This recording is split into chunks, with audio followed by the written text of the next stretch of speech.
Hey, what's up, Thrift Fam, and welcome to another episode of the Thrift Store Prepper. So, what do we have in today's episode after the excitement of the last few days? Well, we're going to get back to basics and we're going to talk about a little something called sensi prepping. And if you're wondering what sensi prepping is, want to know more, I'm going to explain to you right now what sensi prepping is. Now, if you're somebody like myself and you have limited income and limited space to work with and you're trying to prep, the items you should be prepping with should be items that I consider as sensible. And what I mean by sensible are going to be things that provide you with quite a lot of your daily requirements and your nutritional kind of things that you need to be living on. So what I have, as I said, in front of me is some items that I call sensi items. And as I said, I was looking for a little catchy, quirky thing, and I come up with sensi, short for sensible, and in a day of abbreviations, with LOLs and OMGs and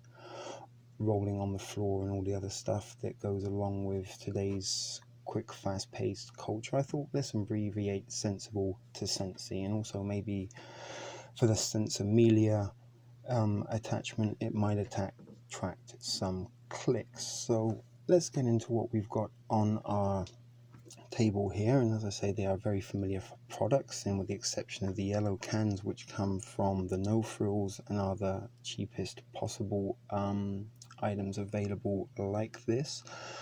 This has all come from my local Dollarama. So sensi prepping, let's have a little look. So pork and beans, the boyardee, the soups. So we've got these soups, and these are $1.50 each, and both of these items are $1 each. Now, when we talk about sensi, what we're looking at is, if we turn around here, are these things. So what we need to really be considering is here the fat. Now remember, if we are in an emergency situation, fat is going to be something that's going to be pretty important to be putting into our diet and certainly into our body if we're not getting to eat very much. So normally we would like to see a very low number on the fat. And in this case, this one has 1% fat.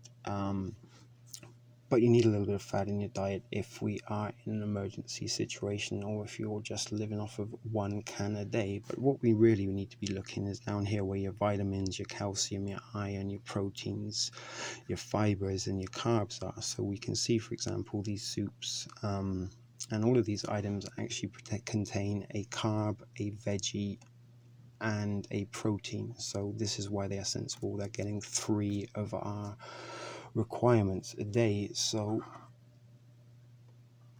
I'm not gonna zoom in or pick up a can. It is a little late at night. I'm trying to keep quiet, and I'm still feeling a little run down from the workload at the moment. But I'm trying to bring you a video that isn't about the recent success and something that maybe your new viewers haven't got around to watching in my previous videos yet. So we'll talk a little bit about sensi prepping and kind of refresh this. And maybe this can be something that you can incorporate into your $20 dollar store challenge if you are going to be accepting it or trying that for yourself. The sensible items would be things to go for. Certainly, if you're just starting out from scratch and you haven't got an idea how to prep, then these items in front of you would be good things to pick up. Again, the added bonus of the soups is there is a liquid in there for hydration, and also that will be the case with things like the beans and the potatoes. They come in their own liquid, so if you needed to cook them on an open flame, they already have their container to cook in, and they always had the liquid to cook with as well. And there's going to be a little bit of salt in there, but again, these are all items, and in particular the potato. Now, potatoes, give me 20 pounds of potatoes in a can, over 20 pounds of uncooked rice every day, all day, for the rest of the apocalypse, because potatoes, they get a very, very bad rap in a lot of these kind of dietary suggestions. And you have to understand that although these are important to pay attention to when you are prepping, it's who pays the piper gets to call the tune. So the people who are creating these statistics and figures and suggested requirements are actually the people that are trying to sell you them. And this is a little bit of the, not necessarily predictive programming, but the trap that we are in, or the lies that we live within. And we will talk about this further at another point. But at the moment, certainly be looking for things like protein, fiber, and carbs, and then any added vitamins that you can get. And certainly these beans are rich in iron, and they are rich in calcium, but don't really pack the punch when it comes to the vitamins, unlike potatoes, which are really giving us everything we possibly need, with the exception of saturated fats. We're getting calories, we're getting fiber, we're getting protein, we're getting carbohydrates, we're getting potassium, we're getting calcium, iron, and a whole bunch else. So potatoes are your super food. Don't believe what they say. The reason they don't want you believing in knowing that you can live pretty much entirely off of potatoes with a couple of other supplements is because potatoes are relatively cheap, unlike things like lettuce and spinach and all these kind of things that they suggest are for a healthy diet. We're going to be looking into the myths of salad in a little while, because salad is something that I kind of really have a peeve against. But we're not talking about salads today. We are talking about sensi prepping. So I'm going to keep it a little bit short and sweet. I hope that kind of explains a little bit about what sensi prepping is, and maybe this is something you can think about when you go out in prepping, that when you're buying perhaps a can of peach or a can of creamed corn, these are not going to be having nearly any of the figures that you will be seeing here on these items. A can of peaches and a can of corn's a nice thing to be accompanying a meal, or some barbecue ribs, or whatever it is you're accompanying your creamed corn with. But when you're coming down to living off of maybe one can of food a day, a can of creamed corn isn't going to do much for you. And the human body actually can't digest corn on the cob itself. I don't know about the creamed version, but anyone who's eating corn out of a can or off of the cob, and the after effects will know what happens. So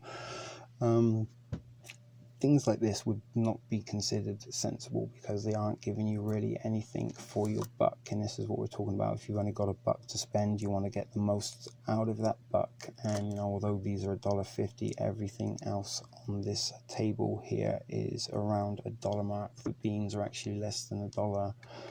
The potatoes were just under, and as I said, these were both $1 a piece. And just bear in mind, all this on the table is less than 10 Canadian dollars. And believe you me, there's 1, 2, 3, 4, 5, 6, 7. If you had only one can of food a day, and these were the one cans of food you could live on, then you're going to be getting not necessarily everything you need, but you're going to get a little bit of what you need. And just a little quick example that I have some soups in my pantry. For the longest time I didn't, and the few viewers that were watching were like, hey, you need some soup. So that was a viewer's request that we put some soups in. But just to give you a little example, mixed together gives you a soup. Maybe not the most delicious soup, but if you have some broth or a ramen seasoning that you have left over, you throw that in there. It's a very, very crude soup, but it's a very protein packed and nutritious soup. And just mixing these three items alone for $3 would give you pretty much all your vitamins, nutrients, and requirements, and that would be enough for maybe 2 or possibly 3 meals. So when I kind of talk about the one can a day getting bang for your buck, this is kind of what I'm talking about. You don't have to actually eat the one can a day. You can mix these 3 cans together and eat them over 3 days. If you need to, you can maybe toss some pork and beans in with your savory minestrone just to pack it out, and split that into 2 meals. So that's about it. That's what sensi prepping is. Let's hope this is something that maybe you're going to consider, maybe put into practice the next time you go out and buy your preps. And as I said, if you are thinking about taking the thrift store prepper $20 dollar store challenge, maybe try and incorporate that into your haul, and you may get some props and extra brownie points for those things. So that being said, we're going to say goodbye to you all now. So as always, it's a shit video production for the Thrift Store Prepper. See you next time, Thrift Fam.